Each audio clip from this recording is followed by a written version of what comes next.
بسم اللہ الرحمن الرحیم۔ آج میں تھوڑا سا قارون کا واقعہ اور اس سے ملنے والے اسباق بیان کروں گا۔ بنی اسرائیل میں کچھ لوگ مالدار بھی تھے جن میں ایک قارون بھی تھا۔ ان قارون کان من قوم موسیٰ، فرمایا قارون موسیٰ کی قوم میں سے تھا۔ اللہ نے اس کو بہت زیادہ دولت دی تھی۔ وَآتَيْنَاهُ مِنَ الْكُنُوزِ مَا إِنَّ مَفَاتِحَهُ لَتَنُوءُ بِالْعُصْبَةِ أُولِي الْقُوَّةِ، اس کو اللہ نے خزانے جو دیے تھے اتنے دیے تھے کہ خزانوں کی چابیاں جانور لاد کے چلا کرتے تھے۔ پہلے زمانے میں بینک تو ہوتے نہیں تھے نا، تو ہر آدمی نے اپنے خزانوں کے لیے خود ہی جگہ بنائی ہوئی ہوتی تھی۔ اور اس زمانے میں خزانہ کرنسی کو نہیں کہتے تھے، کرنسی کی صورت میں نہیں، یہ تو کاغذ کے نوٹ ہیں۔ جب حکومت کہہ دے کہ کل عدم، تو یہ 5,000 کا نوٹ چائے میں ڈبو کے کھانے کے کام بھی نہیں آئے گا۔ اس سے اچھا وہ پاپا ہوگا جو گھر میں رکھا ہوا ہے۔ یہ تو ایک فرضی چیز ہے نا۔ سونے اور چاندی کے سکے وہ ہوتے تھے اصل خزانہ۔ تو اس کی جو خزانے تھے اس کی چابیاں کیا ہوتی تھیں، ایک جماعت لے کے چلا کرتی تھی، اتنے بڑے بڑی چابیاں اس کی۔ وَآتَيْنَاهُ مِنَ الْكُنُوزِ مَا إِنَّ مَفَاتِحَهُ لَتَنُوءُ بِالْعُصْبَةِ أُولِي الْقُوَّةِ، تو نتیجہ کیا نکلا کہ جب دولت آتی ہے تو شہرت بھی ہوتی ہے اور خادم بھی ہوتے ہیں۔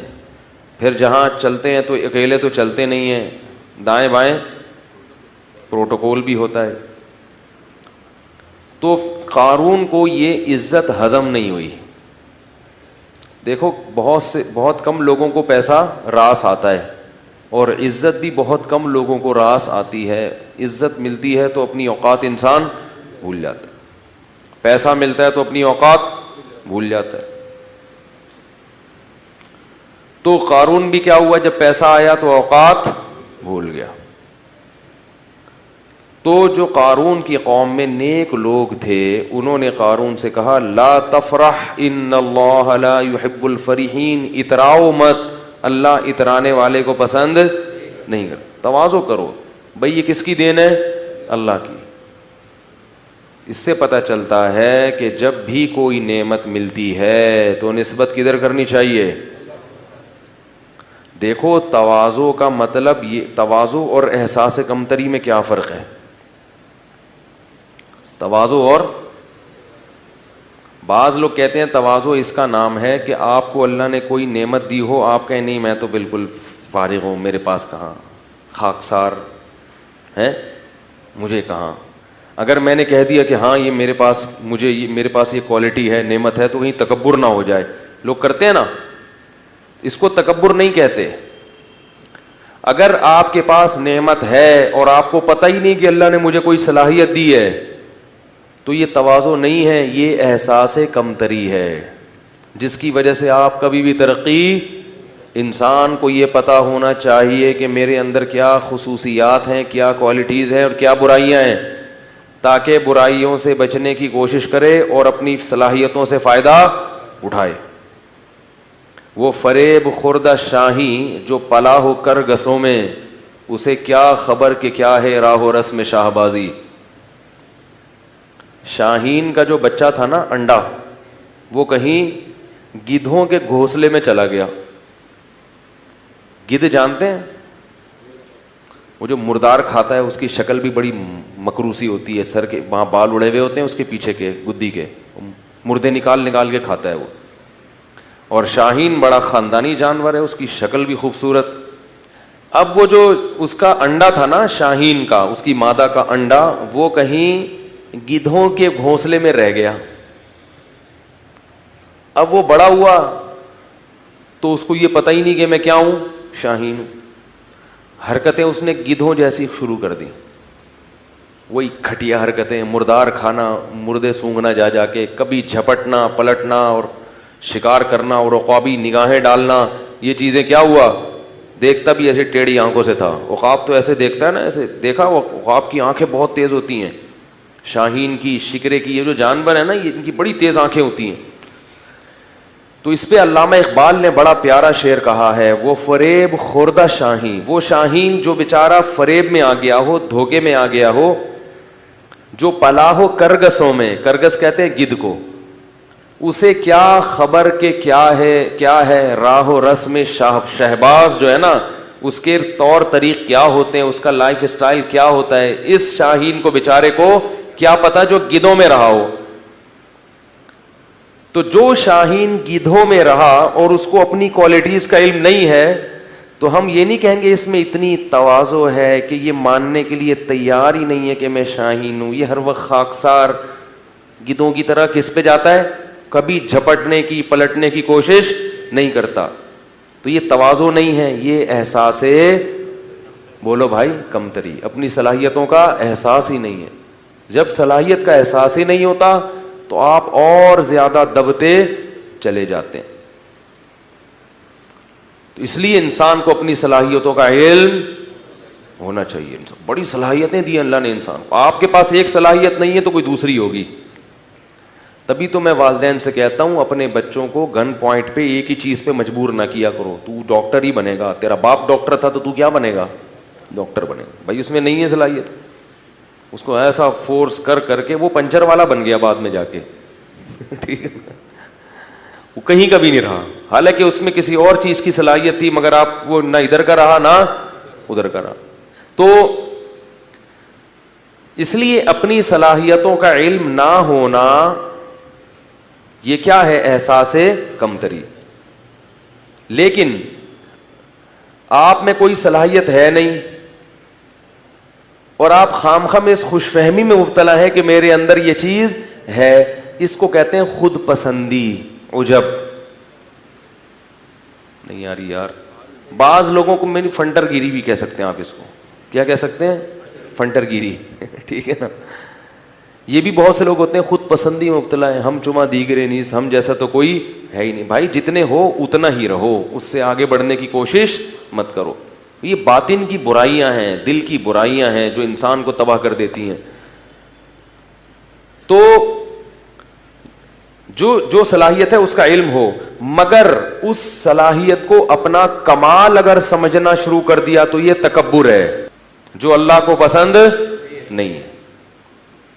یعنی یہ سمجھنا شروع کر دیا میرا کمال ہے، یہ آپ کا کمال نہیں ہے، یہ صلاحیت گاڈ گفٹڈ ہے، اللہ کی طرف سے آپ کو گفٹ میں ملی ہے، بلکہ بھیک میں ملی ہے۔ گفٹ تو اپنے جیسوں کو دیا جاتا ہے، ہم تو کیا ہیں، بیکاری، بیکاری بھیک پہ فخر، ابے بول لو بھائی، بھیک پہ فخر تھوڑی کرتا ہے۔ اگر اللہ نے کسی کو اچھی آواز دی، کسی کو ذہن اچھا دیا، کسی کو شکل اچھی دی، کسی کو طاقت بہت زیادہ دے دی، کسی کو دولت بہت زیادہ دے دی، تو مانے کہ اللہ نے دیا ہے مجھے، نہیں مانے گا تو ناشکری ہوگی، احساس کمتری بھی ہے، ناشکری بھی ہے۔ مانے مگر یہ کہے کہ کس کا کمال ہے، اللہ کا۔ لہذا جب یہ اقرار کرے گا اور دل میں بھی سوچے گا تو اترائے گا نہیں۔ اللہ کہتے ہیں میری نعمتیں حاصل کرو، ان کو استعمال بھی کرو، اکڑو نہیں، غریبوں کی توہین مت کرو، گاڑی والا رکشے والے کو حقیر مت سمجھے، رکشے والا پیدل والے کو حقیر مت سمجھے، لوگوں سے یہ نہ کہو میرا کمال، میرا کمال، بولو کس کی دین، اللہ کی دین۔ شکر گزار بنو، شکر سے انسان میں اور عاجزی پیدا ہوتی ہے، اور تکبر سے انسان میں اکڑ پیدا ہوتی ہے، فرعونیت پیدا ہوتی ہے۔ سمجھ رہے کہ نہیں سمجھ رہے؟ تو قارون میں بھی ٹیکنیکل فالٹ ہو گیا تھا کہ اس کے پاس جب پیسہ آیا تو اپنی اوقات کو بھول گیا۔ اللہ بھی جب یہ تو سب اللہ دے رہا ہے نا، اور ہم بھی اپنی اوقات کو بھول جاتے ہیں۔ ہماری اوقات کیا ہے؟ ایک بزرگ تھے، ان سے کسی وقت کے متکبر نے کہا کہ تو مجھے جانتا نہیں ہے میں کون ہوں۔ وہ بزرگ کے سامنے اس نے کیا کہا کہ آپ کس سے بات کر رہے ہو، آپ کو پتہ نہیں ہے میں کون ہوں؟ تو ان بزرگ نے کہا میں تیرا ماضی بھی جانتا ہوں، تیرا حال بھی جانتا ہوں، اور تیرا فیوچر بھی، مستقبل بھی جانتا ہوں۔ وہ بڑا حیران ہوا کہ اس کو تو میرے بارے میں ساری معلومات ہیں، پھر یہ ایسے مجھ سے ایسے کیوں بات کر رہے ہیں؟ انہوں نے کہا بتا میرا ماضی کیا ہے۔ اس کا خیال تھا یہ بتائیں گے تو بہت بڑے وڈیرے کا بیٹا ہے، سردار کا بیٹا ہے، یہ تیرا ماضی ہے۔ حال یہ کہ تو خود سردار ہے، مستقبل یہ کہ اگلے الیکشن میں تو ہی صدر بننے والا ہے. تو اس کا خیال تھا کہ یہ میرا ماضی اور حال اور مستقبل بتایا جائے گا. آواز آ رہی ہے سب لوگوں کو؟ تو اس نے کیا بتایا ان بزرگ نے؟ ان کا تیرا ماضی ہے کہ تو پانی کا ایک گندا اور غلیظ قطرہ تھا, کپڑوں پہ لگ جائے تو دھوئے بغیر نماز نہ ہو, جسم سے نکلے تو غسل کیے بغیر طہارت حاصل نہ ہو. وہ غلیظ چیز تھی جس سے اللہ نے تجھے بنایا. اور حال یہ ہے کہ تیرے پیٹ میں ابھی بھی کئی کلو گندگی بھری ہوئی ہے, ذرا سی ہوا خارج ہو گندگی نہ نکلے, صرف وہاں ہوا جو پاس ہو کے آئے گی نا وہی اگر نکل آئے تو لوگ اپنی ناک کو پکڑ کے بھاگ جائیں گے یہاں سے. ہر وقت پیٹ میں گندگی لے کے تو کیا کرتا ہے؟ گھومتا ہے 24 گھنٹے. اور تیرا مستقبل یہ ہے کہ ادھر تیری روح نکلی اور ادھر تیرے جسم میں سڑاند پیدا ہونا شروع, پھول کے پھٹ کے کیڑے پڑ جائیں گے. اس زمانے کے لوگ بڑے نرم دل ہوتے تھے, فوراً وہ توبہ کر لی. اس نے کہا آپ نے بالکل صحیح کہا. اصل تو یہ ہے ماضی بھی گندا, حال بھی گندا اور مستقبل تو بہت ہی گندا. تو یہ انسان اپنی اوقات بھولتا ہے اور پھر کیا کرتا ہے وہ میں اکڑ, غریبوں کو جو اپنے سے کمتر لوگ ہیں ان سے تمیز سے بات کرنا چھوڑ دیتا ہے. یہ بہت غضب والی بات ہے. تو فرعون صاحب بھی, قارون بھی اپنی اوقات بھولے. جب بھی انسان اپنی اوقات بھولے نا تو واش روم میں سوچنا چاہیے کہ ہماری اوقات ہے کیا, کتنی گندگی, کتنے عیب اللہ نے انسان کے ساتھ لگا دیے ہیں. اس لیے انسان, ہمارے حضرت فرمایا کرتے تھے کہ تکبر ہمیشہ احمق اور بے وقوف آدمی میں ہوتا ہے, عقل مند کبھی بھی متکبر نہیں ہوگا. ہمیشہ یہ احمقوں اور بے وقوفوں کا کام ہے. عقل مند کو پتا ہوتا ہے کہ ہماری حیثیت کیا ہے. 2 منٹ لگتے ہیں عزت جانے میں بھی, دولت جانے میں بھی, صحت جانے میں بھی. بڑے بڑے پہلوان ہیں, کوئی بیماری لگی ہڈیوں کا ڈھانچہ بن گئے, 2 منٹ لگتے ہیں انسان کو تباہ ہونے میں, پھر بھی اکڑتا ہے میں یوں میں یوں میں یوں. تو قارون کو حضرت موسیٰ علیہ السلام نے فرمایا, ان کی قوم نے کہا لا تفرح, اتراؤ مت, ان اللہ لا يحب الفرحین. یاد رکھو اگر کسی کو اللہ نے دولت دی ہے, وہ اچھی گاڑی میں گھومتا ہے, اس کے ساتھ نوکر چاکر ہوتے ہیں, تو یہ عمل شریعت میں ناجائز نہیں ہے. بعض لوگ نا شریعت کو سمجھتے نہیں ہیں اور ہر جگہ فٹ کرنا شروع کر دیتے ہیں قرآن کی آیتیں. اترانا کسے کہتے ہیں یہ میں نے آپ کو بتا دیا. محض خادم کثرت سے رکھنا, خدمت گزار. اگر اللہ نے آپ کو پیسہ دیا تو آپ خادم رکھ سکتے ہو, 10 خادم رکھو, آپ خادم بھی رکھو, گاڑی بھی اچھی رکھو, کپڑا بھی اچھا پہنو, لگژری لائف اسٹائل اختیار کرو. تو اللہ کی نعمتوں سے لطف اندوز ہونا یہ تکبر نہیں ہے, اللہ کی نعمتوں پہ اترانا یہ کیا ہے؟ تکبر ہے. تو قارون سے کہا کہ لا تفرح, اترامت, ان اللہ لا يحب الفرحین, وابتغی فیما آتاک اللہ الدار الآخرہ. ہر پیسے والے کو یہ حکم ہے جو قارون کو دیا جا رہا ہے کہ اللہ نے تجھے جو نعمتیں دی ہیں اس سے آخرت کی فکر بھی کر, کیونکہ پیسے سے جیسے دنیا کے مزے حاصل ہوتے ہیں آخرت کے مزے بھی پیسے سے حاصل ہو سکتے ہیں. سارا دنیا پہ ہی لگا رہا ہے, آخرت کے لیے بھی تو کوئی ڈپازٹ کر. بھائی اللہ نے آپ کو اتنا پیسہ دیا ہے, اتنے نوکر چاکر سب, تو کچھ حصہ آخرت کے لیے بھی تو رکھو کہ میرے گناہوں کی معافی میں وہ کام آئے. آخرت کے لیے تو کچھ کر ہی نہیں رہا. اور وَلَا تَنْسَ نَصِيبَكَ مِنَ الدُّنْيَا, اور اے قارون یہ مت بھول کہ تو نے دنیا میں رہنا کتنا ہے. جتنا دنیا میں حصہ ہے نا اس کو بھولنا نہیں ہے, وہ بہت تھوڑا سا ہے. دولت تو ہے اتنی مگر عمر لمبی. بھائی آپ ارب پتی بن سکتے ہو, پوری دنیا کی دولت خرید سکتے ہو, مگر عمریں 60-70 سال سے اوپر تجاوز نہیں کرتی. تو کھا تھوڑی سکتے ہو اتنا, کھا تو اتنا ہی, پیٹ بھی اتنا ہی ہے, روٹی بھی 2 ہی کھا سکو. اب ایک آدمی کے پاس کروڑوں روپے آ گئے تو کیا کھائے گا وہ؟ بھائی غریب تھا تو ناشتہ ہی نہیں کرتا تھا, ذرا پیسہ زیادہ آ گیا تو پراٹھا کھا لیا اس نے, اور پیسہ آ گیا تو پراٹھے کے ساتھ انڈا بھی ہو گیا, اور کیا کرے گا؟ بریڈ کھا لے گا, اور کیا کر لے گا؟ بھائی پیٹ تھوڑی بڑا ہو رہا ہے. تو ایک حد ہے, اس سے آگے نہیں ہو سکتا. تو کہا کہ دنیا میں کتنا رہنا ہے اس کو بھول مت, تو تیری دولت سے ایسا لگ رہا ہے کہ تو ہمیشہ یہاں رہنے کے لیے آیا ہے. کتنی اچھی نصیحت تھی, ذرا سی بھی سینس ہوتی تو فوراً مان لیتا. اور ایک بات یہ بھی کی, احسن کما احسن اللہ الیک, جیسے اللہ نے تجھ پر احسان کیا ہے تو بھی اللہ کی مخلوق پر احسان. تیرے پاس اتنا ہے, یہاں لوگوں کو کھانے کی روٹی نہیں, بنی اسرائیل پہ ظلم ہو رہا ہے, تو بھی کیا کر, اپنی قوم کے لوگوں پہ خرچ کر, آخرت بنا اس سے آخرت. تو جواب میں کیا کہتا ہے, وَأَحْسِن كَمَا أَحْسَنَ اللَّهُ إِلَيْكَ إِنَّ اللَّهَ يُحِبُّ الْمُحْسِنِينَ. تو جواب میں کہتا ہے انما اوتیتہ علی علم عندی, یہ میں نے اپنی مہارت اور اپنی محنت سے کمایا ہے.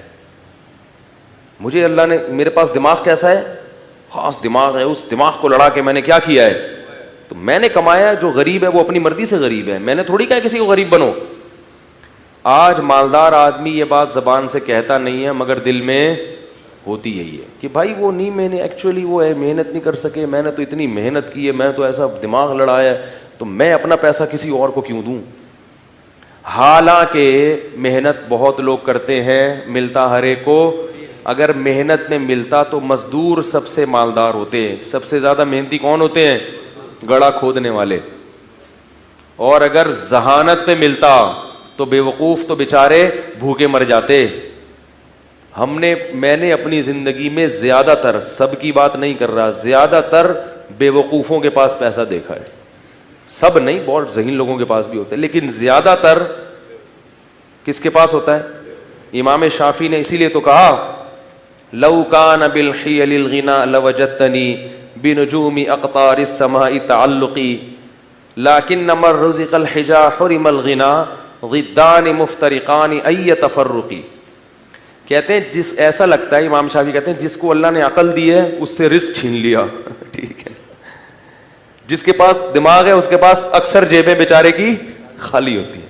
ضدان مفترقانی, کہتے ہیں ایسا لگتا ہے یہ دونوں ایک دوسرے کی بالکل اپوزٹ ہیں, جمع ہی نہیں ہو سکتے. ہوتے ہیں لیکن ایک شاعری میں تو تھوڑا مبالغہ کیا جاتا ہے نا کسی بات کو بتانے کے لیے. آگے کہتے ہیں لاکن مل رزق لو کان بالحیل الغنا لوجدتنی, اگر ہیلے سے محنت سے پیسہ مل جاتا تو مجھے دیکھتے بنجوم اقطار السماء تعلقی, آسمان کے ستاروں پہ پہنچا ہوا ہوتا. یعنی ایک لوگوں کی ایک حالت بیان کر رہے ہیں. آگے بتاتے ہیں کہ پیسہ ملتا ہے قسمت سے.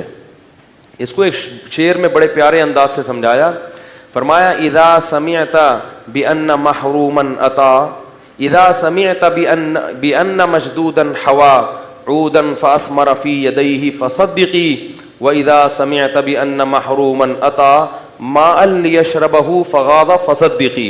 بڑا ٹائٹ شعر ہے. کہتے جب تم سنو کہ ایک خوش قسمت آدمی تھا, کوئی اسباب نہیں اس کے پاس, کوئی وسائل نہیں, لیکن اس نے کیا پکڑا, ایک ٹہنی پکڑی اور ٹہنی نے اس کے ہاتھ میں پھل دینا شروع کر دیے, تو تصدیق کر دیا کرو خوش قسمتوں کے ساتھ ایسا ہوتا ہے. ان کو پودے لگانے کی ضرورت, کھیتی باڑی کی ضرورت نہیں ہوتی, وہ جس کام میں ہاتھ ڈالیں وہ پھل دینا, وہ ٹہنیاں ان کے ہاتھوں میں پھل دیتی ہیں. اور کہا کہ وَإِذَا سَمِعْتَ بِأَنَّ مَحْرُومًا أَتَى مَاءً لِيَشْرَبَهُ فَغَاضَ فَصَدِّقِي. اور جب سنو کوئی بدقسمت آدمی ہے جس کے کام اللہ نے ارادہ کیا ہے کہ صحیح ہو گئی نہیں, تو اس کو بیچارے کو پیاس لگی, پانی نظر آیا اور دیکھا کنواں پانی سے کیا ہے بھرا ہوا, وہ خوش ہو گیا, چلو پانی تو ملے گا, چلو کچھ نہیں مل رہا پانی تو ملے گا. وہ کنویں کے قریب آیا اور پانی اس کو دیکھ کے نیچے ہو گیا. انہوں نے کہا فحققی, اس کی بھی تصدیق کر دیا کرو, بدقسمتوں کے ساتھ ایسا ہوتا ہے. سارے اسباب ہوتے ہیں لیکن ان کو نہیں ملتا.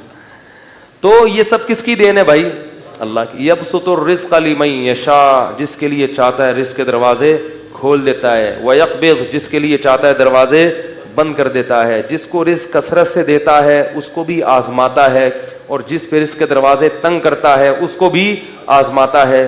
تو یہ بتا دیتا ہے کہ جس کے پاس پیسہ ہے اس کو اترانے کی ضرورت نہیں, تھوڑے دن میں یہ بھی چھن جائے گا. اور جس کے پاس غربت ہے اس کو بے صبری کی ضرورت نہیں ہے, یہ غربت تھوڑے دن میں ختم. مر جاؤ گے تو پھر نوٹوں کی کفن میں جیب اس لیے تو نہیں ہوتی نا, کفن میں تو کچھ بھی نہیں ہے, قبر کھود کے دیکھو تو پتہ ہی نہیں چلے گا کہ یہ کوئی مالدار آدمی تھا, غریب تھا, آفیسر تھا, چپڑاسی تھا, سب ایک ہی طرح کے کپڑے پہن کے سو رہے ہوتے ہیں, کوئی پتہ ہی نہیں چلتا. کیڑے سب پہ ایک ہی جتنے ہوتے ہیں. یہ نہیں کہ غریب کی لاش پہ کیڑے زیادہ ہوں گے, دولت مند کی لاش پہ کیڑے کم ہوں گے کہ یہ آفیسر تھے, ایسا نہیں ہے. کیڑے یہ نہیں دیکھتے, ٹھیک ہے نا. تو اس کو یہ کہا تو وہ جواب میں کیا کہتا ہے, انما اوتیتہ علی علم عندی, بھائی میرے پاس ایسے ہنر ہے, ایسے فنون ہیں جن کی وجہ سے میں نے پیسہ کمایا. اللہ کو غضب آیا, اللہ نے فرمایا اولم یعلم ان اللہ قد اہلک قبلہ من القرون, اس کو پتہ نہیں ہے کہ تجھ سے بڑے بڑے لوگ اللہ نے ہلاک کر دیے پہلے, ان کے واقعات سے عبرت حاصل کر. فخرج علی قومہ فی زینتی, ایک دن اپنے جاہو لشکر کے ساتھ, اپنی زینت کے ساتھ نکلا کہیں باہر. قال الذین یریدون الحیات الدنیا, وہ لوگ جو لوگوں کی گاڑیاں بنگلے دیکھ کے رالیں ٹپکاتے ہیں نا, وہ کہنے لگے یا لیت لنا مثل ما اوتی قارون, ہائے کاش ہمیں بھی کچھ ایسا, ہمیں تو کوئی سالہ پوچھتا ہی نہیں ہے, کہتے ہیں نا لوگ. ایک آدمی ایک محلے میں گیا نا, کہہ رہے شکر ہے میری عزت نہیں ہے اس محلے میں. لوگوں نے پوچھا کیوں, کہہ رہے ورنہ بےزتی ہو جاتی بہت, آج میں نے کام ایسا کیا ہے کہ اگر عزت ہوتی تو بےزتی ہو جاتی. ایسے ایسے لوگ بھی ہیں, عزت ہی نہیں ہے, کوئی پوچھتا ہی نہیں ہے. تو وہ دیکھ کے کیا کہنے لگے, مائیں جب دیکھتی ہے نا یہ منظر تو چاہتی ہمارا بیٹا بھی کیا بنے, یہ بنے, ایسی عزت, یہ لشکر ہو. تو اللہ فرماتے ہیں قال الذین اوتوا العلم, جن کو اللہ نے علم دیا تھا نا, انہوں نے کیا کہا, جو علماء تھے, ویلکم, تم تباہ ہو جاؤ. اپنی قوم سے کہہ رہے ہیں, ناس ہو تمہارا, ثواب اللہ خیر لمن آمن وعمل صالحا, اللہ نیک لوگوں کو جو آخرت میں بدلہ دے گا وہ اس سے کئی گنا بہتر ہے. اس پہ تو کبھی رشک نہیں آیا کہ یہ اتنی تہجد پڑھتا ہے, یہ اتنی تلاوت کرتا ہے, یہ اتنے صدقات و خیرات کرتا ہے, یہ خیر کے تمام کام کر رہا ہے, آخرت میں کہاں ہو گئی ہے. اس کو دیکھ کے تو کبھی بھی رشک نہیں آیا کہ ہائے کاش ہمیں بھی اللہ ایسی توفیق دے دے, ہائے کاش ہم بھی شریعت پر ایسے چلتے. جو اصل ہے, اور یہ جو فنا ہونے والی ہے, جس کا تمہیں پتہ ہے کہ مر جائے گا, ختم ہو جائے گی, اس پہ کیا کر رہے ہو, رالے ٹپکا رہے ہو. تو ثواب اللہ خیر لمن آمن وعمل صالحا ولا یلقاها الا الصابرون. اور پھر وہ اہل علم خود ہی کہنے لگے کہ یہ صفت صبر کرنے والوں کو عطا ہوتی ہے. فوراً کسی کی چمک دھمک دیکھ کے جو فوراً پیچھے پڑ جاتے ہیں نا, ان کو اللہ ان میں یہ خاصیت پیدا نہیں کرتا کہ وہ دینداروں کو دیکھ کے رشک کرے. اب ہوا کیا, حدیث میں آتا ہے, یہ قرآن میں تو اجمالی ہے, حدیث میں تفصیل ہے, کہ حضرت موسیٰ علیہ السلام فرعون کو قارون کو بار بار نصیحت کرتے تھے, زکوٰۃ دو, زکوٰۃ دو, خیال کرو, ظلم مت کرو. تو قارون کو نا چڑ ہو گئی کس سے, موسیٰ علیہ السلام سے. اس زمانے میں بھی بعض لوگوں کو علماء سے چڑ ہو جاتی ہے. جو سیکولر طبقہ ہے نا, ان کو بہت زیادہ چڑ ہوتی ہے علماء سے, کیونکہ ان کی راہ میں سب سے بڑی رکاوٹ کون ہوتے ہیں, علماء ہوتے ہیں. تو وہ بدنامی کا کوئی موقع ہاتھ سے جانے نہیں دیتے. تو اس کو چڑ ہو گئی. اس کمبخت نے کیا کیا, بدبخت نے ایک عورت کو خریدا, جوان عورت, اور اس کو ٹھیک ٹھاک پیسے کی لالچ دی کہ میں تجھے بہت نواز دوں گا, کروڑوں روپے جو بھی اس زمانے کے ہوں گے, تو نے صرف یہ کرنا ہے کہ معاذ اللہ نقل کفر نباشت, تو نے حضرت موسیٰ پہ زنا کی تہمت لگا دی, بدکاری کی. عورت جب یہ کسی پر فحش تہمت لگاتی ہے نا, تو لوگ فوراً یقین کہتے ہیں یہ تو عورت خود کہہ رہی ہے. یاد رکھو, عورت کی تہمت پر یقین کرنا جائز. میں یہ نہیں کہہ رہا کہ عورت ہمیشہ غلط تہمت لگاتی ہے, مگر خواتین تہمت لگانے میں جب کسی سے دشمنی ہو جائے نا, تو سب سے بڑا حربہ عورت کے پاس کیا ہوتا ہے, کسی پر فحش تہمت, کہ اس سے میرے سے تعلقات ہیں, اس کے ناجائز تعلقات ہیں, اور اس نے میرے سے یوں کیا اور ایسے کیا. تو لوگ فوراً یقین کر لیتے ہیں. یقین نہ بھی کریں تو بہرحال مخمسے میں کہتے ہیں کچھ چکش تو ہے. کیا کہتے ہیں, کچھ چکر تو ہے. اسی وجہ سے قرآن نے جہاں عورتوں کی بیعت کا تذکرہ کیا, وہاں یہ بھی کہا کہ نبی سے کہ جب عورتوں کو بیعت کرو تو ان سے اس پر حلف لو کہ ہم کسی پر بری تہمت, بولو بھائی, نہیں لگائیں گے. تو یہ کیا ہوا کہ وہ اس نے, تو لوگوں کو ظاہر ہے یقین آ جاتا ہے کہ وہ عورت کہہ رہی ہے, اور بنی اسرائیل تھے بھی تھوڑے سے نالائق تو تھے وہ جو کامل ایمان والے تھے، وہ تو یقین نہیں کرتے کہ بھئی پیغمبر ایسا نہیں کر سکتے، لیکن کچھ چکر میں تو پڑے جاتے ہیں نا. تو وہ عورت کو جب لایا گیا، حضرت موسیٰ علیہ السلام بھی آئے، تو پھر اس عورت، جب حضرت موسیٰ پہ اس عورت کی نظر پڑی تو وہ ڈر گئی. اس کو خوف پیدا ہو گیا کہ میں اتنے لاکھوں روپے کروڑوں روپے لے رہی ہوں، مگر میں کس پہ تہمت لگا رہی ہوں، میرا بنے گا کیا قیامت کے دن. اللہ نے اس کے دل میں خوف پیدا کر دیا اور وہ تہمت لگانے سے باز آ گئے، اور اس نے بتا دیا کہ مجھے قارون نے پیسے دیے تھے جھوٹی تہمت لگانے کے. حضرت موسیٰ کو غضب آیا، اسی وقت بد دعا کی قارون کے لیے کہ اللہ تو اس کو کیا کر دے، ہلاک. وہیں قارون اپنے خزانوں سمیت زمین میں دھسنا شروع ہو گیا، اور حضرت موسیٰ کو پکارتا رہا کہ اے موسیٰ معاف کر دے، معاف کر دے، معاف کر دے. موسیٰ علیہ السلام نے کہا نہیں. دستہ دستہ بالآخر پورے خزانوں کے ساتھ جب وہ دھس رہا تھا زمین میں، تو وہ جو لوگ کل کہہ رہے تھے نا، قرآن کے الفاظ ہیں، کہہ رہے تھے کہ ہائے کاش ہمارے پاس بھی ایسا ہوتا، وہ کہنے لگے وہی کَأَنَّ اللَّهَ يَبْسُطُ الرِّزْقَ لِمَن يَشَاءُ. اور بھائی اللہ جس کو چاہے رزق دے دیں، جس کو چاہے غریب بنا دیں، ہمیں یہ پیسہ نہیں چاہیے. لولا امن اللہ علینا، کہتے ہیں اللہ کا احسان ہے کہ اللہ نے ہمیں اتنی دولت نہیں دی. اب دیکھو کیسی رپورٹیں آ رہی ہیں، علماء جب سمجھا رہے تو سمجھ میں نہیں آ رہا، جب منظر دیکھا نا دھستا ہوا کہ وہ چیخ رہا ہے کہ اے موسیٰ معاف کر دے، اور وہ زمین میں دھستا جا رہا ہے، تو کہنے لگے کہ وہی کَأَنَّ اللَّهَ يَبْسُطُ الرِّزْقَ لِمَن يَشَاءُ وَيَقْدِرُ وہی کا لولا امن اللہ علینا لخسف بنا، اللہ کا احسان نہ ہوتا تو ہم پہ بھی عذاب آتا. انہ لا یفلح الکافرون، اللہ کا انکار کرنے والے کبھی بھی کامیاب نہیں ہوتے. اب بعض لوگ یہاں پر یہ کہتے ہیں کہ اگر وہ اللہ کو پکارتا تو اللہ توبہ قبول کر لیتا، حضرت موسیٰ کو پکارا تو حضرت، یہ غلط ہے. یہ کیا ہے، یہ اس میں پیغمبر کی کیا ہے توہین. حضرت موسیٰ کو پکارنے کا مطلب یہی تھا کہ آپ کی بد دعا سے ہو رہا ہے تو آپ اللہ سے کہیں کہ مجھے بچا لے، جبکہ حضرت موسیٰ نے ارادہ کیا کہ اب بچانے کا نہیں ہے. اور پیغمبر اپنی قوم کے بہت خیر خواہ ہوتے ہیں، اس لیے یاد رکھو کہ بد دعا دینا ہر صورت میں غلط نہیں ہے. جب بہت زیادہ کسی کو ستایا جائے اور حدود کو توڑ دیا جائے تو بد دعا دینا ایسی صورت میں جائز ہے.